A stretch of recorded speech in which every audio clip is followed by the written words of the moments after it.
आप कांग्रेस पार्टी की बात कर रहे हैं। कांग्रेस पार्टी अपना ही घर नहीं बचा पाई है। आप अपना घर तो रखा नहीं पा रहे हैं, अपने घर को कैसे रखाएंगे? आप भीख मत दो, आप उसको नौकरी दो, वो 100 मकान बना लेगा। जो शौकर टैक्स एक 500 रुपये था वो आज 5000 है। कई सालों से धूरा उड़ रही थी, ये तो धूरा उड़ रही।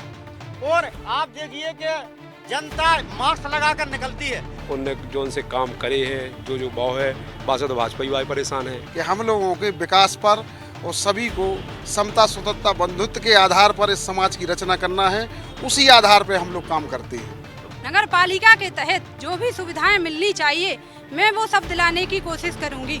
आपने दिखाया कि मेहरौनी का ये विद्यालय चला रहे हैं, मेहरौनी से लड़ा देते इनको भी ललितपुर से क्यों लड़ाया? ललितपुर की कोई सेवा की हो, ललितपुर के लिए कोई कार्य किया हो तो इनको टिकट देना उचित बनता था। पाली के एक प्रत्याशी को 10 दिन से, और मैं नाम ले देता हूँ, एक नेता मनोज कुशवाहा है, वो जिला पंचायत सदस्य। उन्होंने कुशवाहा समाज के होते नाते उसको टॉर्चर किया। 4 दिन से कह रहे कि तुम समर्थन कर दो, क्यों कुशवाहा को जीत रहा था। भैया राम नाम नमस्कार। तुवन सरकार के मंदिर के ललितपुर के प्रांगण में हम सब खड़े हैं। बुंदेली बौछार की बुंदेली चौपाल को ललितपुर में नगर पालिका को चुनाव के लाने प्रचार के अंतिम क्षणों में बुंदेली बौछार की बुंदेली चौपाल है और में सभी राजनीतिक दलों के लोग हैं और बड़ी कसमकस को चुनाव धीरे धीरे करके बनत जा रहा है और शहर के कौन से मुद्दा हैं और पार्टियों के कौन से मुद्दा हैं, इन सब पे सब दलों के लोगों से बराबरी से चर्चा करें और उनसे जानें कि आखिर ललितपुर नगर के विकास के लाने उनकी क्या प्राथमिकताएं हैं, उनके क्या मुद्दा है, उनकी क्या योजनाएं हैं। सबसे पहले चूंकि कांग्रेस पार्टी की प्रत्याशी हमारे संग हैं तो उनको जाने हैं, जल्दी से उन्हीं से शुरुआत कर दें। मैडम, क्या विजन लेकर जा रही कांग्रेस पार्टी? देखिए, कांग्रेस, मैं निधि दुबे राष्ट्रीय कांग्रेस पार्टी की प्रत्याशी हूँ नगर अध्यक्ष पद से और कांग्रेस पार्टी बहुत अच्छा रिजल्ट लेकर जा रही है और विकास कराना हमारा मुद्दा है। और 5 साल में जो आपने देख ही लिया है, मतलब जो अगर नगर पालिका अध्यक्ष थी भाजपा की थी, उन्होंने आपका देख लिया है, सब लोग जनता ने भी देख लिया है कि कैसा रिजल्ट रहा है। हमने सभी वार्डों में जाकर एक वार्ड में जाकर सर्वे की है तो काफ़ी महिलाओं ने, काफ़ी भाइयों ने हमें समस्याएं सुनाई हैं कि उन्होंने कुछ नहीं किया है। आप फिर सबको पता भी है। तो मेरी जनता से विनम्र निवेदन है, ललितपुर की जनता से, कि वो अपने बारे में सोचें, ललितपुर के बारे में सोचें और वो इस बार बदलाव की तरफ चलें। और इस बार अगर वो कांग्रेस पार्टी को चुनती है, अगर मुझे इसके लिए वो अपना आशीर्वाद देती है तो मैं ललितपुर की जनता को विश्वास दिलाती हूँ कि मैं जो भी ललितपुर की जनता को नगर पालिका के तहत जो भी सुविधाएं मिलनी चाहिए मैं वो सब दिलाने की कोशिश करूँगी। बस वो अपने बारे में सोचें, अपनों के बारे में सोचें। मैं अपने ललितपुर को एक नवीन ललितपुर बनाना चाहती हूँ। जनता से मेरा इतना निवेदन है कि मुझे एक मौका जरूर दें अपनी सेवा करने का। जनता एक मौका जरूर दो, ललितपुर को नव ललितपुर बनाओ चाहते हैं। भाई साहब, क्या है आपकी पार्टी को हाल? और समाजवादी पार्टी पूरी ताकत से चुनाव के मैदान में है। श्रीमती अरुणा शर्मा ललितपुर नगर पालिका परिषद से प्रत्याशी हैं पार्टी की और जो अभी तक पिछले 5 सालन में भारतीय जनता पार्टी के चुने हुए प्रतिनिधि रहे हैं नगर पालिका में, उनने जो उनसे काम करे हैं, जो भाव है, बासा तो भाजपा ही परेशान है। तो हम लोग जो महसूस कर रहे हैं कि ये बार परिवर्तन हुई है। भैया, बहुजन समाज पार्टी भी मैदान में है और सुनी है कि बड़ी अच्छी लड़ाई बना जा रही है।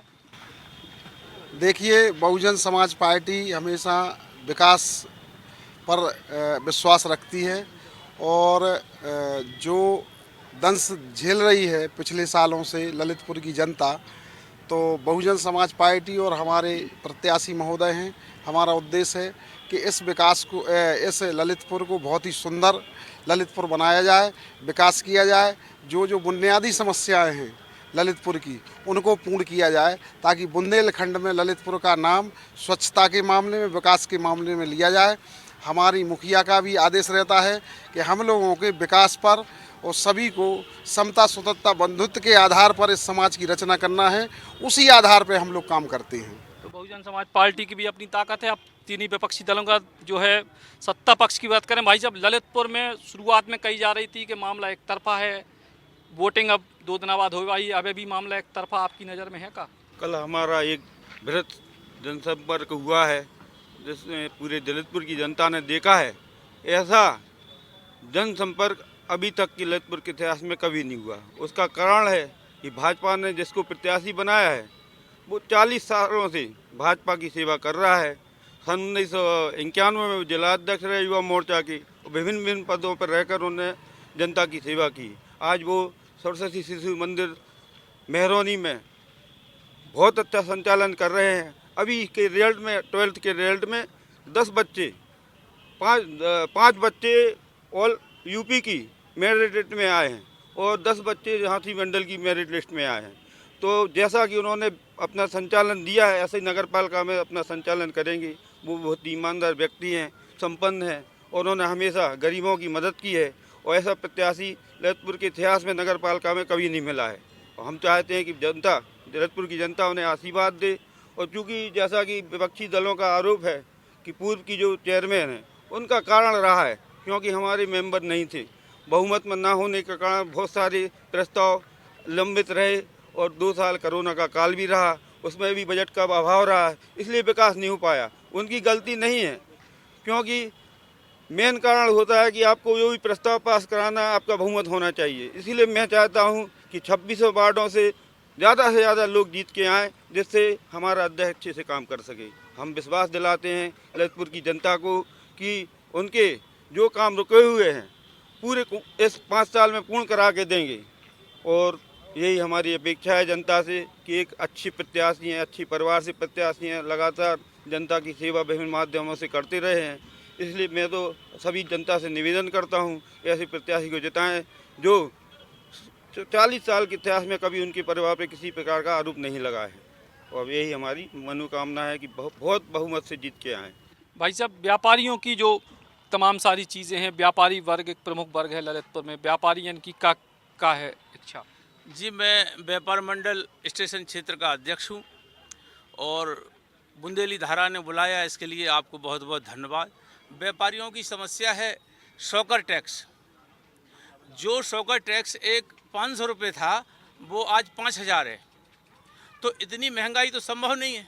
तो जो भी अध्यक्ष बने वो किसी पार्टी का बने, चूँकि जो अध्यक्ष का चुनाव लड़ रहे हैं बीजेपी से, वो हमारे व्यापार मंडल से जुड़े भी रहे हैं, तो उनसे भी या जनता जिसको चुने पहले उस शॉकर पे विचार जरूर करें जिससे आगे उस पार्टी को हम लोग समर्थन करें जो शॉकर को टैक्स का हम लोगों के लिए राहत दिलाएगा, व्यापारियों को, पूरे ललितपुर को। उसके साथ जनता हमेशा रहेगी और है। जनता रहेगी और है। भैया, जो है डबल इंजन की सरकार भाजपा की, मोदी जी की, योगी जी की, और फिर तीसरा इंजन भी लगे तो विकास नहीं हुई है का जो भाजपा वाले कह रहे हैं। जैसा कि भाजपा वालों ने कहा है कि उन्होंने 40 साल के पार्टी के सेवक को टिकट दिया है, जबकि टिकट जनसेवक को देना चाहिए था। और हमारी कांग्रेस पार्टी ने एक जो जनता के मुद्दों को लड़ता रहा परिवार, कांग्रेस मुद्दों को धरना प्रदर्शन ज्ञापन सब कुछ करती रही है, उसको प्रत्याशी बनाया हुआ है। और आज इनके जो पूर्व के अध्यक्षा थीं, इतना भ्रष्टाचार हो गया था कि पार्टी नेतृत्व ने उन्हें टिकट देना भी उचित नहीं समझा। एक सिटिंग अध्यक्ष का टिकट काटना इस बात का प्रमाण है कि पिछली जो अध्यक्ष महोदय उनके कार्यकाल में जनता के हितों का शोषण किया गया है। इसीलिए आज जनता बदलाव के मूड में है। आप 13 तारीख को देखेंगे ललितपुर में एक बदलाव की किरण का उदय होगा और जनता अपने सही प्रतिनिधि को चुनने के लिए आगे आ रही है, क्योंकि इनके पास कोई मुद्दा नहीं है। आपने दिखाया कि मेहरौनी का ये विद्यालय चला रहे हैं, मेहरौनी से लड़ा देते, इनको भी ललितपुर से क्यों लड़ाया? ललितपुर की कोई सेवा की हो, ललितपुर के लिए कोई कार्य किया हो तो इनको टिकट देना उचित बनता था। किसी भी पार्टी के लोगों ने, चाहे वो बसपा हो चाहे वो भाजपा हो, किसी भी जन सेवक को टिकट नहीं दिया। जबकि कांग्रेस पार्टी की जो निधि दुबे हैं, इनका परिवार हमेशा संघर्षों के लिए लड़ता। राम नरेश दुबे कांग्रेस से धरना प्रदर्शन हर मुद्दों, शिक्षा, स्वास्थ्य के लिए लड़ते रहे और जो पार्टियां हैं कभी भी जनता के हितों के लिए सड़कों पर नहीं आई। भैया, जनता के हित कैसे? आप कांग्रेस पार्टी की बात कर रहे हैं। कांग्रेस पार्टी अपना ही घर नहीं बचा पाई है। इनके प्रत्याशी 2 लोग टिकट मांग रहे थे। इनके जो पूर्व नगर अध्यक्ष थे, बहुत पुराने कार्यकर्ता थे, हरिबाबू शर्मा, वो सपा में चले गए। कल जो नगर पंचायत पाली से इनके जो प्रत्याशी उन्होंने भाजपा के समर्थन में सरेंडर कर दिया। आप अपना घर तो रखा नहीं पा रहे, आप नगर को कैसे रखाएंगे? अपना घर तो रखा नहीं पा रहे भैया, नगर को कैसे रखाएं? भारतीय जनता पार्टी और कांग्रेस पार्टी जो इस बात के लिए कह रही है कि भाई किसके प्रत्याशी कहाँ जा रहे हैं, किसको समर्थन दे रहे हैं, जी उनकी अंदर खाने मिली भगत है लोकल स्तर पर। इसका ये मुख्य कारण है कि जब जब बहुजन समाज पार्टी ताकत में आती है, इतिहास उठाकर देख लें, 84 से जब से बहुजन समाज पार्टी का उदय हुआ है, जब जब बहुजन समाज पार्टी ताकत में आती है, अन्य विरोधी पार्टियां सभी एक साथ होकर और बहुजन समाज पार्टी के प्रत्याशी को हराने में लग जाती है। लेकिन बहुजन समाज पार्टी का कार्यकर्ता इतना विशाल हृदय का है कि वो इन सब लोगों का मुकाबला करते हुए वो अपने प्रत्याशी को जिताने का काम करेगा और जनता की सेवा करेगा। जिस प्रत्याशी को हम लोग जिताएंगे अपने प्रत्याशी को। कुछ आम लोग भी हैं बेकार पार्टी वार्टी से मतलब नहीं है, लेकिन शहर से तो मतलब है। शहर में क्या चाहता आप? हम ललितपुर के नहीं है, कहाँ के बाहर से, हम डबरा जिला ग्वालियर। इधर क्या मंदिर आए? नहीं, यहीं पे रह रहे हैं अभी यहाँ वर्तमान रह रहे में, हैं, अब तो 5-6 महीने से रह रहे हैं। इस शहर में क्या अच्छाई क्या कमी देखी आपने? शहर की व्यवस्था अभी तो ठीक चल रही है, साफ सफाई वगैरह में बराबर काम चल रहे हैं, जहाँ तक है वहाँ तक वो संतोषजनक है। संतोषजनक। हाँ। आप बताओ भैया। भैया सबसे पहले तो आपको बहुत बहुत धन्यवाद जो आप ललितपुर में आए और आपने ललितपुर का गौरव मान बढ़ाया बुंदेली भाषा के जरिए से। हमारा कहने का तात्पर्य ये है कि ललितपुर में सबसे बड़ी स्थिति पलायन की है। पलायन की स्थिति है जो लगातार पलायन हो रहा है। सबसे बड़ी बात है इंफ्रास्ट्रक्चर। ललितपुर में अगर इंफ्रास्ट्रक्चर होगा तो जनपद का विकास होगा। आप भी यहाँ पर रहे हैं, आपने सब देखा है। फिलहाल में गवर्नमेंट ठीक है, हर सरकार का अपना अपना एक अलग तरीका रहता है काम करने का। उनका अलग, सपा का था, कांग्रेस का अलग, भाजपा का अलग। लेकिन सबसे बड़ी बात है रोजगार के अवसर यहाँ पर पैदा होना चाहिए जो नहीं है। इंफ्रास्ट्रक्चर आना चाहिए जिससे अपने ज़िले का सबसे ज़्यादा विकसित हो सके और ख़ास करके जनपद में जो पलायन की स्थिति लगातार बनी रही है इस पे रोक लगाना चाहिए। गवर्नमेंट ठीक है और हमें लगता है कि यह जो मुकाबला चल रहा है इसमें कहीं ना कहीं जो भी प्रत्याशी चुना जाएगा इन सब चीज़ों पर विशेष ध्यान दे। कहीं ना कहीं जनपद में एक सुंदरीकरण और विशेष वो आपको देखने को मिलेगा नया विकास के तौर पर। ये हमारा नए विकास के तौर पे चीज़ें देखने को मिले। भाई साहब जो है शहर बड़ो हो रहा हो, विकास की संभावना में बढ़ रही, दूर दूर तक शहर फैल रहा हो, उस हिसाब से कुछ चीज़ें हो पा रही?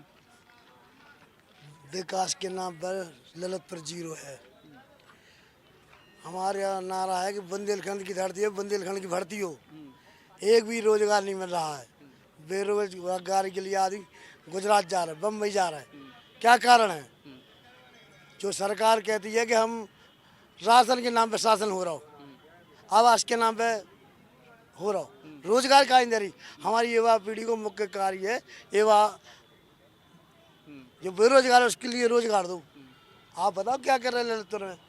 इतने साल से भाजपा भी शासन कर रही, कांग्रेस ने भी करी। मैं बुंदेलखंड मुक्ति मोर्चा का जिला महामंत्री हूँ। तो मेरी पीड़ा ये है कि पलायन रोका जाए, यहाँ रोजगार के अवसर पैदा किए जाएँ और कुटीर उद्योग लगाए जाएँ जिससे हमारे युवा बेरोजगार हैं उन्हें रोजगार मिल सके, शहर का विकास हो सके। 10 करोड़ रुपया क्यों वापस किया, वापस क्यों गया? तो ये भी तो पूछो। जो विकास में लगना था, यहाँ से आप टीकमगढ़ चले जाओ, वहाँ भी तो गिरिजी हैं। ये क्या कितना सुंदर टीकमगढ़ हो गया, सागर हो गया। आखिर क्या कारण है कि ललितपुर पिछड़ता ही जा रहा है? सन 52 में बन गया था गोविंद सागर बांध, प्रथम क्रांति हुई, बांध बने सब हुए, लेकिन रोजगार क्यों पैदा नहीं हुए? खदान खोखला कर दिया धरती को, जंगल साफ कर दिए। आखिर कारण क्या है कि हमारा युवा बेरोजगार क्यों फिर रहा है? मारा आप भीख मत दो, आप उसको नौकरी दो, वो 100 मकान बना लेगा। भीख मत दो, नौकरी दो, 100 मकान बना ले। भैया बताओ, जी तरीके से कह रहे हैं कि कांग्रेस को भी शासन रहो, बसपा सपा, लेकिन रोजगार की कमी और शहर में भी मतलब बेरोजगारी जैसी स्थिति। बेरोजगारी की तो कोई स्थिति है नहीं। जैसे कि विकास जो भारतीय जनता पार्टी का नारा है, योगी और मोदी जी का हमारी विचारधारा है, उस हिसाब से हम काम करते हैं। सबका साथ, सबका विकास, सबका प्रयास, सबका विश्वास। नगर पालिका की जैसे बात करूं, और योगी जी ने जो हमारे यहाँ के जनप्रतिनिधियों ने आग्रह किया उनसे, तो उन्होंने जो एयरपोर्ट है वो एयरपोर्ट यहाँ ललितपुर ज़िले के लिए दिया। ये सोच है भारतीय जनता पार्टी की। और जैसे नगर की बात करूँ तो नगर पालिका में जो हमारी पूर्व चेयरमैन रही हैं रजनी साहू जी, उन्होंने भी बहुत काम किया है। जो हमारे बड़े भाई जी ने बताया जैसे, वो एक प्रमुख कारण था। और बिल्कुल जनता के साथ, जनता पूरी भारतीय जनता पार्टी के साथ है, पूरा मन बना चुकी है। और भारतीय जनता पार्टी का प्रत्याशी प्रचंड बहुमत से विजयश्री दिलाएगा। हमारा प्रत्याशी सिर्फ कमल का फूल होता है। हम ना जात की राजनीति करते हैं, ना समाज की करते हैं, ना धन की राजनीति करते हैं। हम ना परिवार की राजनीति करते हैं। इसलिए भारतीय जनता पार्टी का प्रत्याशी जो हमारे सरला जैन जी हैं वो प्रचंड बहुमत से जीतेंगी। और जीरो टॉलरेंस की जो नीति है, अपराधियों को बख्शा नहीं जाएगा।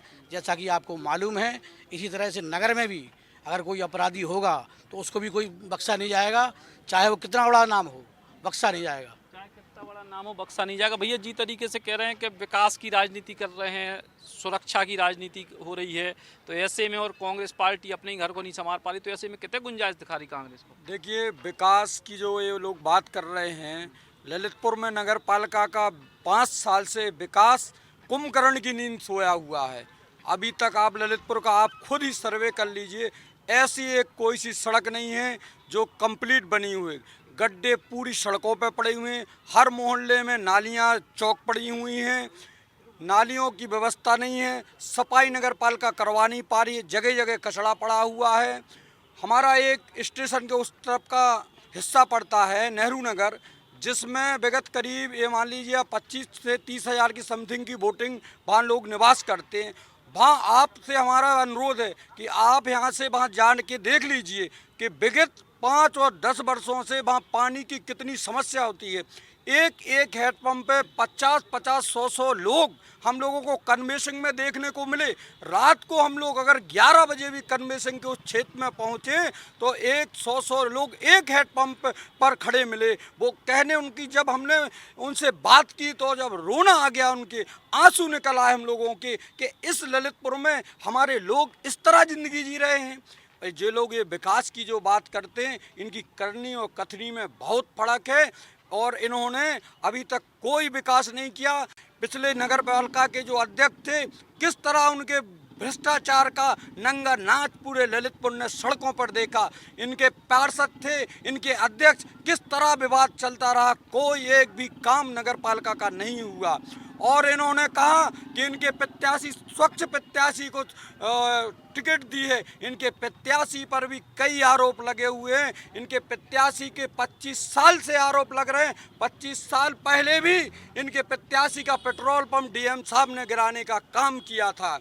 इसलिए इनकी कोई स्वच्छ छवि नहीं है और ये केवल गुमराह करने का बात करते हैं। और इन्होंने कहा कि हमारा एक कल का रोड शो हुआ भारतीय जनता पार्टी का कि वो ऐतिहासिक रोड शो हुआ, लेकिन किस तरह दबाव बनाकर लोगों पर, प्रधान गांव के प्रधानों पर ये दबाव बना गया है कि आपको यहाँ से 200 किलोमीटर गांव लखनजा पापड़ा पड़ता है, वहाँ से लोगों के लिए ललितपुर में लाया गया है। तालबेट कई क्षेत्र की पूरे गाँव की पब्लिक इन्होंने ललितपुर में वो पटकी और ये ताकत दिखाई, लेकिन ये वोटों में तब्दील होने वाली नहीं है। तो वोटों में तब्दील कांग्रेस के लिए वोट होंगे। और इन्होंने एक बात कही कि ललितपुर में कांग्रेस अपना घर नहीं रखा पाई। कांग्रेस ने अपना घर रखाया है। इनके लिए कोई बिहार जो सपा वाले पार्टी है, इनके लिए कोई प्रत्याशी सपा से लड़ने के लिए तैयार नहीं है। और हमारी कांग्रेस का घर पूरा तरीके से मजबूत है। एक सच्चे सिपाही, एक सच्चे कर्मठ कार्यकर्ता को राष्ट्रीय कांग्रेस पार्टी ने विश्वास जताया है। उसकी खुशी सारा ललितपुर का एक एक कार्यकर्ता अपनी ताकत के साथ इस सीट को जिताने का काम करेगा। भाई जब कह रहे हैं कि सपा ने तो कुछ सपा के टिकट पे लड़वे तैयार नहीं, तो कांग्रेस से लवा ले आए। ये सब बातें कह सकते हैं क्योंकि वे समाज कांग्रेस पार्टी से प्रत्याशी है, उनको टिकट मिला है। देखिए, जो समाजवादी पार्टी से प्रत्याशी चुनाव लड़ रहे हैं, कल तक यही सब लोग उनके भी जिंदाबाद के नारे लगाते थे। ये सब चलता रहता है, कहीं कोई इधर कोई उधर, इन सब बातों पे नहीं जाके जो मुख्य मुद्दा है, हम लोग जो ललितपुर के विकास की बात कर रहे हैं, तमाम बातें अभी यहाँ पर भी आई। हमारे भारतीय जनता पार्टी के छोटे भाई ने कहा कि एयरपोर्ट अखिलेश जी की सरकार में पूरी दुनिया जानती है, अखिलेश जी की सरकार में स्वीकृत हुआ। विशेष रूप से मुख्य सचिव खुद विमान से, सरकारी विमान से आए, पूरा सर्वे हुआ। ये सारे ललितपुर को पता है, विकास हो रहा है। यहाँ पर आप बुढ़वार रोड के आगे जाइए, बुढ़वार गांव में जेल बन रही है। भारतीय जनता पार्टी विकास कर रही है। हम लोगों को कहाँ इतने सफाई इनको भरने तो जगह भी तो चाहने नहीं, तो वही हम कह रहे हैं ना, विकास हो रहा है। 1000 सफाइयों को नहीं, सफाइयों को तो करो, सफाई तो तैयार है। देखिए, हम लोग तो लोहिया के लोग हैं, हम लोग तो आंदोलन वाले लोग हैं, हम लोगों ने तो संघर्ष करना ही करना है। लेकिन हम इनसे ये जरूर निवेदन करना चाहते हैं कि निर्दोष लोगों की हत्याएं बंद करो। हमें नहीं लगता कि कानपुर में जिस महिला का, जिस बेटी को मकान पटका गया, जिस पे बुलडोजर चलाया गया, जो आग में जलकर मर गई, वो समाजवादी पार्टी से या किसी दल से थी। इन लोगों ने, समाजवादी पार्टी ने आंख बंद कर ली है। जहां देखिए वहां बुलडोजर, केवल आज हम तो बड़ा ताज्जुब कर रहे हैं, बुलडोजर पे जुलूस निकल रहे, बुलडोजर पे वोट मांगे जा रहे हैं। यह सब क्षणिक लगता है, लेकिन इसके दूरगामी परिणाम अच्छे नहीं हैं। आज आप जो प्रक्रिया शुरू कर रहे हैं, जो प्रवृत्ति डाल रहे हैं, निश्चित रूप से कल उस पर आना है। हम लोग बात करते हैं नगर पालिका ललितपुर की, जो नेहरू नगर की बात है, तमाम क्षेत्रों की बात है। पिछले 6 साल से ललितपुर नगर में चाहे MLA जी हो, चाहे हमें सौभाग्य है कि मिनिस्टर भी हैं, MP भी हैं, सारे प्रतिनिधि एक ही दल के हैं। उसके बाद हम तो कहते हैं आम लोग खड़े हैं, उनसे कोई विकास तो पूछ लीजिए। हमें तो एक विकास दिख रहा है कि जेल बन रही, लोगों ने विरोध किया। इस सरकार में विरोध का तो कोई मतलब ही नहीं है, विरोध करोगे आप जेल चले जाओगे। लोगों ने विरोध करना बंद कर दिया। हम ये कहना चाहते हैं कि विकास के नाम पर कई चीज़ें हो सकती थी जो नहीं हुई। आप पास में ही चले जाइए, पार्क देख लीजिए, हो सकता है 5-7 साल पहले का फ़ोटो आप देख लें, अभी का देख लें। करमाबाई पार्क बना, कितना बजट चला गया उसमें, जो विकास हुआ उसके बाद उसकी आज क्या हालत है आप देख लीजिए। गेट नहीं लगा पा रहे, जो नगर पालिका के शौचालय तक बने हैं, बिन तक पे ताले लगे हैं, उनको खुलवा नहीं पा रहे हैं ये लोग। केवल बातें करने से, केवल धर्म में लड़ाई परिवर्तन करने से, जात की लड़ाई लड़ने से, धर्म की लड़ाई लड़ने से क्षणिक वोट आप प्राप्त कर सकते हैं, लेकिन जो बुनियादी ढांचा है, जो विकास का ढांचा है, वो पूरी तरह से ध्वस्त हो रहा है। और लोग समझ रहे, धीरे धीरे लोग समझ भी रहे। और हम लोगों को निश्चित रूप से ये आशा है कि अब जो परिणाम है वो सुखद होंगे। और रही बात जो हमारे कांग्रेस के लोग भी कह रहे थे, अजय तोमर जी ने कहा, हम भी ये बात कह रहे कि स्कूल चलाना कोई ये मानक नहीं हो गया कि आप नगर पालिका चला लोगे। अगर हम अच्छे अपने घर में प्रशासक हैं तो हम कलेक्टर नहीं हो सकते अच्छे। अगर हम घर के सब लोगों को अच्छा चलाते हैं तो हम कलेक्टर नहीं हो सकते। हम लाठी लेके घर में छोटे भाइयों को पीटते हैं तो हम SP नहीं हो सकते हैं अच्छे। इसलिए ये कोई उदाहरण नहीं है। मैं किसी व्यक्तिगत किसी की बात नहीं करता हूँ, लेकिन जिन लोगों का राजनीति में योगदान हो, सामाजिक योगदान हो, कहीं से योगदान हो, हम कहते हैं राजनीतिक दलों को भी ऐसे लोगों को प्रमुखता से बाहर लाना चाहिए, उन लोगों को मौका देना चाहिए। हम तो कहते हैं कि गौना जी कह रहे थे, इनके परिवार में पूर्व मंत्री रहे हैं डॉक्टर रविंद्र जी, हम कहते दल के लोग इन्हीं लोगों को मौका दे देते, शहर को प्रसन्नता होती, अनुभवी लोग हैं।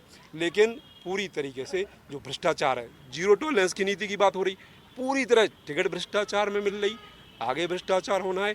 5 साल बाद फिर आप यहीं आएंगे, फिर आप कहेंगे कि, और पार्षद की बात, 26 में से जो जरूर लिख लेना आप, वो परिणाम जो चाहो, 26 में से अगर 4 पार्षद भारतीय जनता पार्टी की जीत जाएं तो हम लोग का और राजनीति नहीं करेंगे। 4 पार्षद, कुछ और आम लोग भी हैं जी। जी भाई, क्या लग रहा का है माहौल? हमारा कहना है, पहले तो मैं भगवत प्रसाद नायक बोल रहा हूँ भारतीय जनता पार्टी से। मेरा कहना ये है कि माननीय प्रधानमंत्री नरेंद्र मोदी जी के नेतृत्व में, माननीय मुख्यमंत्री योगी आदित्यनाथ जी के नेतृत्व में जो कार्य हो रहा है वो सराहनीय कार्य हो रहा है। अगर किसी को इस पे इतराज है तो कहीं गलत है तो उसको सुधार लेना चाहिए। मैं कहता हूं कि जो नगर पालिका अध्यक्ष का चुनाव हो रहा है उसमें भी हमारी ललितपुर जनता का पूर्ण समर्थन रहेगा और हम इसमें सहयोग करेंगे, क्योंकि मैं भी इसका उत्तरदायी रहा हूँ। मैंने सामान्य सीट कराने में पूरा योगदान किया है, लेकिन वो सीट हमको नहीं मिल सकी। लेकिन जो पार्टी ने जो निर्णय किया है वो सम्मान योग्य है, वो सम्मान किया जाएगा। और हमारे जो भी भाई बंधु खड़े हैं वो मेरे कोई दुश्मन नहीं है। सब मिलकर जो अच्छी पार्टी हो उसमें सहयोग करें। इस समय हमारी नज़र से भारतीय जनता पार्टी बहुत अच्छी पार्टी है। चलो हाँ भैया बताओ, शर्मा जी बताओ भैया। हमारी विचारधारा भाजपा से मिलत, हम व्यक्ति विशेष किसी की बुराई नहीं करेंगे। हमें भाजपा को वोट देना है, हम उसको देंगे। हम सहमत हैं भाजपा से। काय हमारा मन है अच्छा कार्य हो रहा हो, गुंडागर्दी नहीं है, कोई विवाद नहीं हो रहा हो। बकाया आप समझदार हो क्या करें। बताओ भैया। भाजपा योगी जी का महत्व बहुत अच्छा है, अच्छा कार्य करे, लेकिन कुछ जनता में ऐसा है, यानी जो एंड में जो गरीब लोग हैं उन तक कुछ ऐसे, क्योंकि सक्षम नहीं है आदमी, जो जागरूक नहीं है कुछ आदमी, वास्तव में उन तक कुछ चीज़ें नहीं पहुंच पाती हैं। अब ये हमने बे- आपसे देखा है। भाजपा वाले कह रहे हैं कि हम मकान दे रहे राशन दे रहे शासन दे रहे हो, क्या चाह रहे हैं? शासन तो सही है, लेकिन जो इनमें कार्यकर्ता है, जो वास्तविक में वे कुछ लेना आप चाहते हैं, कुछ ऐसा दलाली चलती है, कुछ उन स्थल पर ऐसी चीज़ें ये ओपन नहीं होती। कुछ ऐसे शौचालय हैं, अब कई चीज़ें हैं, हम अगर खुलवाओ तो पूरे जिला की भी खोल देंगी, क्योंकि जो आवास बन रहे हैं तो कुछ शहर में बन गए, देहात में भी बने, और कुछ गरीब आदमी ऐसे रह गए जो वास्तविक में अभी तक, अब हम किस किस को नमाज, आप अगर डीएम साहब को भी ठाड़ हो गए तो हम उनको लिखित बता देंगे कि देखो इसका बन गया है, जो गरीब रह गए हैं वास्तविक में। लेकिन योगी जी तो सही हैं, अब लेकिन योगी जी के लिए क्या करें, अगर प्रशासन सही काम नहीं करेगा तो कुछ नहीं है कि नहीं, और जो अगर सही बात कहेगा तो उसको आदमी चाय से भी बता देंगे, पगला भी कहते हैं, कुछ ऐसी चीज़ें कह देते हैं। हम सही बता रहे हैं। चाचा नहीं, अन्य पार्टियों की सभी की अपेक्षा भाजपा ही है, इसके अलावा और कोई विकल्प इस समय नहीं है। और कौन विकल्प नहीं है भाई साहब? आपने जो कहा है कि पार्टी ने ललितपुर में कोई विकास नहीं किया है, सबसे बड़ी समस्या थी देवगढ़ ओवर ब्रिज की।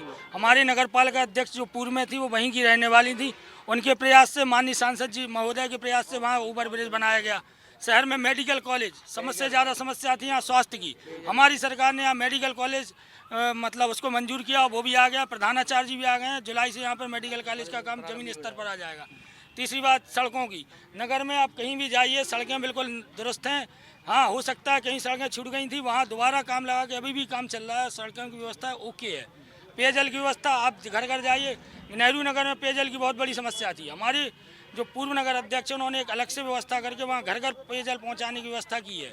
यहाँ ऐसी कोई समस्या नहीं है, केवल विपक्ष का प्रोपोगंडा है। जिस प्रकार के इनके नेता राहुल गांधी झूठ बोलते हैं, उसी प्रकार के लोग भी झूठ बोल रहे हैं। मतलब कह रहे ऊपर से नीचे तक झूठ ही झूठ है। भाई साहब, सबसे पहले बुंदेली बौछार को हमारी तरफ से राम राम।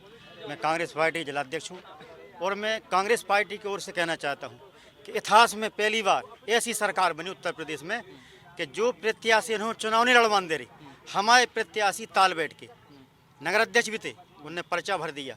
पर्चा भरने के बाद जो तारीख पर्चा वापस की आई तो उसको भय दिखाया गया। पूरे नेता, विधायक, सांसद ने कहा कि तुम पर्चा खींचो वरना तुम्हारी दुकान जे बुल्डोजर से उखाड़ देंगे। तो गड़बड़ बनी हुई है ना कि सही बनी थी? तुम पर मुकदमा नहीं, वे तो कुछ में भी कर देते हैं।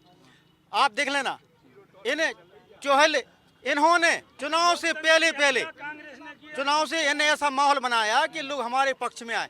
हमारे पाली के एक प्रत्याशी को 10 दिन से, और मैं नाम ले देता हूँ, एक नेता मनोज कुशवाहा हैं, वो जिला पंचायत सदस्य, उन्होंने कुशवाहा समाज के होते नाते उसको टॉर्चर किया। 4 दिन से कह रहे कि तुम समर्थन कर दो, क्यों कुशवाहा वो जीत रहा था और वो बीजेपी हार रही थी, तो उन्होंने कहा कि आप समर्थन कर दीजिए, अगर नहीं करेंगे तो हम तुम्हें मुकदमा लिखे जाएंगे। इस तरह के इनके जो नेता हैं, इनके विधायक, इनके सांसद हैं, आने वाली जनता, महंगाई और बेरोजगारी, युवाओं को न रोजगार मिल रहा है। आज देखिए, आज तमिलनाडु में आपने देखा होगा वहाँ पर क्या स्थिति है, कमीशन खोरी में वहाँ एक तरफ कांग्रेस जीत रही। अब वहाँ पर कमीशन 40% कमीशन खोरी वहाँ पर हुई है, इसलिए वहाँ पर कांग्रेस 150 सीटें जीत रही है। अब वहाँ पर कर्नाटक की बात कर रहे हैं, तो वहाँ पर अब हिंदू मुस्लिम, उनके पास एक ही है मुद्दा, हिंदू मुस्लिम। आप देख लेना, नगर में कई सालों से धूरा उड़ रही थी, इधर धूरा उड़ रही, और आप देखिए कि जनता मास्क लगाकर निकलती है। ये लोग कोई विकास नहीं कहते हैं, केवल झूठ बोलते हैं। कांग्रेस पार्टी सड़क तक, संसद तक लड़ती है, जितने मुद्दे कांग्रेस उठाती है। आज हमारे ये बसपा वालों की भी कह रहे, बसपा वालों को प्रत्याशी नहीं मिला तो हमारा 15 घंटे उसका ऐलान हुआ, इन्हें छुड़ा लिया। सपा वालों को नहीं मिला, इनको मिल ही रहे थे तो हमारे छुड़ा लिया। जब सब आपके छुड़ा रहे कि मतलब आप ही के भगोड़े हैं ना, फिर अगर सब पार्टी इनकी आप ही पे, हमें तो कह रहे हैं कि इनका जनाधार कम गया ना, और हमें कह रहे हैं कि आज कांग्रेस टक्कर में है, और कांग्रेस और भाजपा में लड़ाई है, क्योंकि भाजपा से जो लोग नफरत है, भाजपा जीतनी नहीं है, कांग्रेस को जिता रही है। आज पूरे लोग जो है घर से बाहर निकल रहे हैं कि कांग्रेस पार्टी ईमानदार पार्टी है और वो विकास कर सकती है, लोगों को कांग्रेस पर विश्वास है। आज राहुल गांधी देश के लड़ रहे हैं, राहुल गांधी सच्चाई की बात करी तो इन्होंने उनकी सदस्यता छीन ली। आप देख लेना, उल्टी गिनती शुरू हो गई है। नगर पालिका चुनाव में कांग्रेस पार्टी बहुमत से जीतेगी और 2024 में सरकार ही बनेगी। जय हिंद। बहुत बहुत धन्यवाद आपको। और कछु और लोग हैं, नए लोग। हाँ भैया बताओ। भाई साहब, हम ये चाहते हैं, पार्टी विशेष से किसी से नहीं बात कर रहे हैं। ललितपुर ज़िले में कई सालों से बीजेपी के मंत्री साहब हैं अभी, और विधायक भी हैं, सब लोग रह चुके हैं। ललितपुर में जब भी है, कहीं भी किसी भी सड़क पर जाइए आप, तो हर जगह हर साल थैगरे लगाई जाती हैं, ना कि उसका परमानेंट एक दार अगर कहीं पर रोड डाल दिया, सड़क डाल दी जाए तो एक दार डाल दिया 10 साल तक चलती है। हर साल ठेके लगते हैं, खर्चा जाता है सरकार का, कमीशन खपता है। अभी तालाब का काम हुआ था, तालाब की मट्टी बिकी, तालाब का पैसा है कहाँ गया? छोटे सा पार्क के लिए 4 करोड़ का सुना है, 4 करोड़ पास हुआ था, 4 करोड़ लाख नहीं है। अभी हमें दीजिए, हम 1 करोड़ तैयार करा देंगे उतना, 3 करोड़ कहाँ गया पैसा?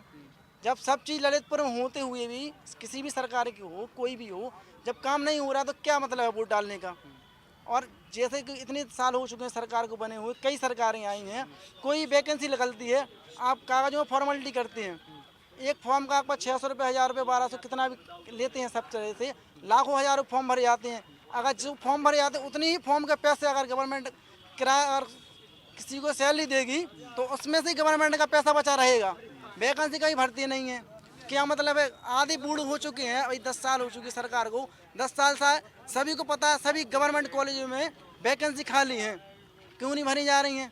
पढ़ाई आप ले रहे हैं, पढ़ाई पढ़ रहे हैं बच्चे, बीएड, बीटीसी, बीएड सब चीज़ कर रहे हैं, क्यों आप हज़ारों रुपये, लाखों रुपये भरे जा रहे हैं बच्चों के, इसके बाद ये आप वैकेंसी नहीं निकाल रहे, क्या मतलब है? आप बताइए, आधे बूढ़े हो चुके हैं, आधी हो चुकी है। भाई साहब जब बताओ, सब जन की बात फाइनल हुई में कि सबकी आपने बात सुनी, सबरे मुद्दा सुने, प्रचार लगभग खत्म होगा, तो अब स्थिति का मान के चल रहा है? स्थिति ये है कि जनसंपर्क के दौरान हम लोगों को जनता का आशीर्वाद प्राप्त है और हम लोग बहुत ही भारी बहुमत से जीतने वाले हैं। दूसरे, हमारे कांग्रेस पार्टी के जिलाध्यक्ष जी ने अभी कहा था कि बहुजन समाज पार्टी के पास जनाधार नहीं है, तो अभी विगत वर्षों में विधानसभा का चुनाव हुआ था, तो जो अभी वर्तमान में जो प्रदेश अध्यक्ष हैं वो मेहरौनी विधानसभा से चुनाव लड़े थे, तो उनके 4300 वोट आए थे और यहाँ से माननीय अध्यक्ष जी स्वयं लड़े थे, तो उन्हें जो है 5000 वोट आए थे। प्रदेश अध्यक्ष से ज़्यादा है और क्या? हाँ, नहीं, तो ये उन्हीं को अपनी जमीन स्वयं।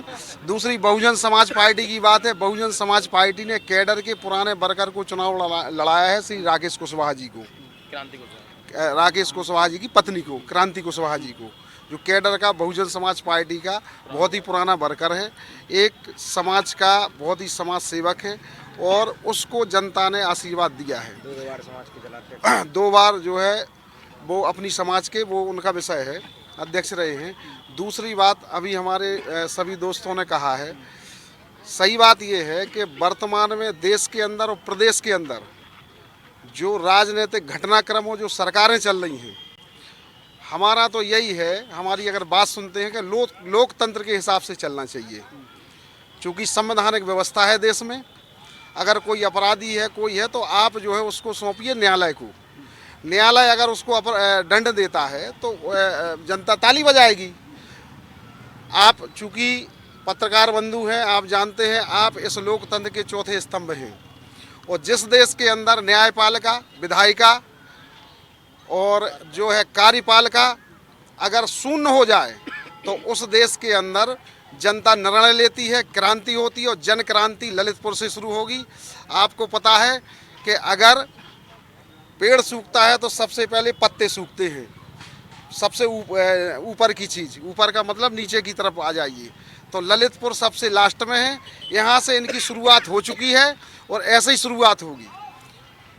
भाई साहब ललितपुर में कह रहे हैं कि भैया इतनी से शुरुआत हुई है और सबकी अपन ने बातें सुनी, फाइनल अपन बातचीत कर रहे हैं कि सब कह रहे हैं कि भैया पूर्व नगर पालिका अध्यक्ष के भी जो कुछ नेगेटिव चीज़ें हैं, बेई चुनाव में कोई असर तो निकल जाए, और आपकी 2 ही जगह सरकारें हैं, ई के बाद भी अगर विकास में कोई कमी रह जाए तो वो भी अपन को जो है उसको स्वीकार करने आए, और अब आपके प्रधानमंत्री और मुख्यमंत्री की जो योजना है या जो उनकी छवि है उसको आप लोग भुनावे की कोशिश कर रहे हैं, परिणाम कितने पहुँचे? विकास निरंतर चलने वाली प्रक्रिया होती है, ऐसा नहीं है कि 5 साल में पूरा विकास हो जाता है। मानते हैं कि जो विकास अधूरा रह गया है उसको हमारे प्रत्याशी जो है सल्ला जैन जी पूर्ण करेंगी जीत के आने के बाद।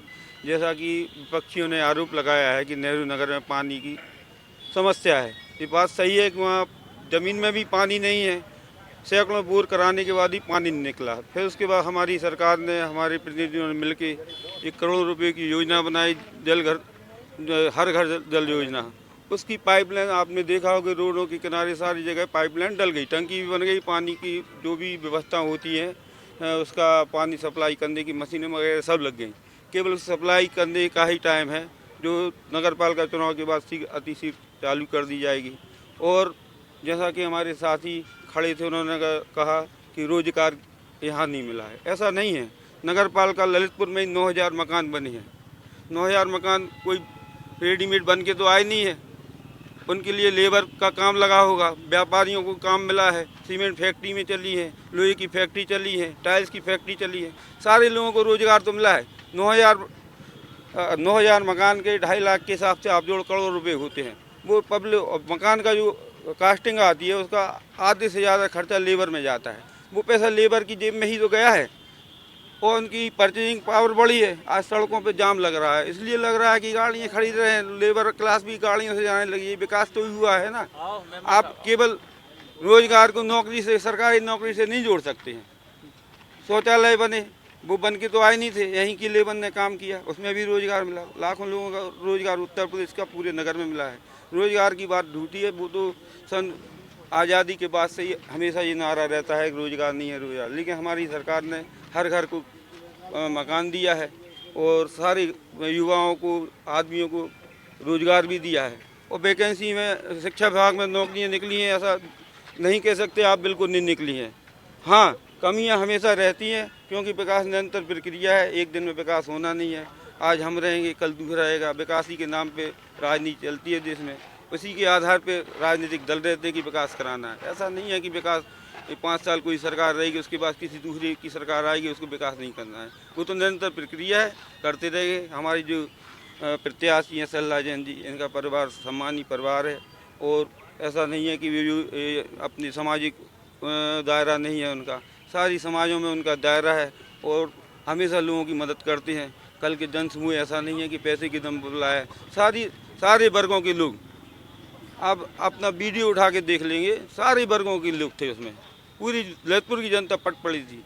और अच्छा, आप गुंडागर्दी की बात करें तो आप देख रहे हैं इस चुनाव में किसी गुंडा माफिया या किसी प्रकार के अत्याचारी ने हिम्मत नहीं की है चुनाव लड़ने की। इससे संदेश जाता है कि सरकार अच्छी चल रही है। सरकार अच्छी चल रही है। देखिए, ऐसा है, मैं प्रत्याशी हूँ वार्ड नंबर 9 और वार्ड नंबर 11 से। वार्ड नंबर 9 से मेरा भाई और वार्ड नंबर 11 से मैं प्रत्याशी हूँ। मेरा नाम भारत भूषण चौरसिया, भीम चौरसिया है। वर्तमान में हम चांदमारी से पार्षद हैं। हमारे छोटे भाई की प्रतिनिधित्व में माननीय मंत्री मनोहर लाल जी पंत जी के भतीजे हैं। हम ये कहना चाहेंगे, सरकार काम कर रही है, वो दिख रहा है जनता को जैसा भी काम कर रही है, लेकिन सरकार की जो मंशा है, मुख्यमंत्री की जो मंशा है, यहाँ के मंत्री विधायक उनकी नहीं सुनते हैं। मंत्री जी तो खास तौर से नहीं सुनते हैं। मुख्यमंत्री जी चिल्लाते रहे कि परिवार का कोई सदस्य नहीं लड़ेगा, लेकिन उन्होंने लड़ा लिया और 6 साल उनको मंत्री बने हो गए। ललितपुर में 6 सौगात भी उन्होंने नहीं दी। हमारे वार्ड से वो अपने भतीजे को चुनाव लड़ा रहे हैं, 6 मिनट भी उन्होंने समय वार्ड के लिए कभी समय नहीं दिया है। और वार्ड के अंदर अपनी जो सरकार की ताकत है उसका उपयोग कर रहे हैं, चुनाव में विघ्न पैदा कर रहे हैं। हमने पोलिंग को अति संवेदनशील करने की मांग की थी, आज तक वो पोलिंग अति संवेदनशील नहीं की गई। हमने कहा था वहाँ वीडियो रिकॉर्डिंग कराई जाए, उसकी व्यवस्था शायद की गई है। जिलाधिकारी महोदय ने बताया कि वो व्यवस्था करा दी गई है।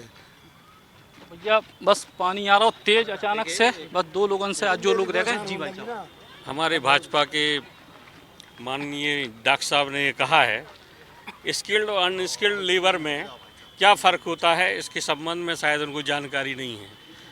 इंजीनियरिंग पढ़ के कोई यदि मकान बनाएगा, क्या उसको हम कन्नी चलाने तो शहर की जब बच्चों से बात कर रहे हैं तो अपन हाँ, उसमें ठीक, जो रोजगार की बात वो कर रहे हैं, वो दावे कर रहे हैं, हाँ, वे पूरे तो अनस्किल्ड लेबर की बात तो वो कर रहे हैं। स्किल्ड लेबर कहाँ है? सही बात है, रोजगार बिल्कुल नहीं है सरकार में, रोजगार बिल्कुल नहीं है सरकार। चलो भैया बस आखिरी में आप बताओ जो है पूरे सबके आपने सुने और आखिर में सरकार के तो नहीं सुन पाए, लेकिन हाँ भाई साहब भीम भाई साहब को हमने सुना कि मंत्री जी के बारे में उन्होंने बोला, लेकिन मंत्री जी ने अपने वार्ड में भी बहुत विकास कराया है, मेहरौनी में भी बहुत विकास कराया है और जो ओवरब्रिज का चल रहा है वो भी बहुत उन्हीं की देन है और जो टंकी बनाई गई है वो उन्हीं की देन है। जो इनका प्रचार चल रहा है, ये कह रहे हैं कि हमारे द्वारा 70% भरी गई है और ये किया गया, ये सब कुछ झूठ है। भारतीय जनता पार्टी के द्वारा इस टंकी का निर्माण कराया जा रहा है, उन्हीं के द्वारा बजट पास कराएगा, मंत्री जी की देन ही है वो। बताओ। देखिए ऐसा है, अभी किसी ने कहा कि टंकी उनके द्वारा बनाई गई है, बाढ़ की जनता का वर्जन ले लिया जाए। टंकी की जमीन उपलब्ध किसने कराई? वहाँ सरकारी कोई जमीन नहीं है और सरकारी प्रोजेक्ट है, सरकार तो बनवाती ही है, जो सरकार ने बनाया उसको मैं निकाल नहीं रहा हूँ, केंद्र सरकार की योजना हो रही है, लेकिन उसमें यहाँ के प्रतिनिधि मंत्री जी का 1% सहयोग नहीं है, बल्कि जितनी भी विघ्न बाधाएं डाली गई वहाँ बाढ़ के लोगों के कुछ उनके ही लोगों के द्वारा डाली गई, वो किसी तरह माननीय जिलाधिकारी तत्कालीन जिलाधिकारी मानवेंद्र सिंह की सहयोग से टंकी बनाई गई। मैं उनका धन्यवाद दूंगा। आपके बाढ़ के मुद्दा है और नगर के मुद्दों पे सब सारे प्रतिनिधियों से, आम लोगों से अपन ने बात करी और प्रचार को समय भी पूरा हो गया है और अब ललितपुर नगर की जनता तय करे कि उनको अध्यक्ष को बने, नगर को प्रथम नागरिक को बने। चूँकि ललितपुर हमारा भी गृह जिला है, सो हम भी उम्मीद करें कि जो भी व्यक्ति बनवे वो नगर को विकास करवे, खूबसूरत शहर के तौर पे ही को विकसित करवे। आप सब जने अपने लाने जोरदार ताली बजा दो।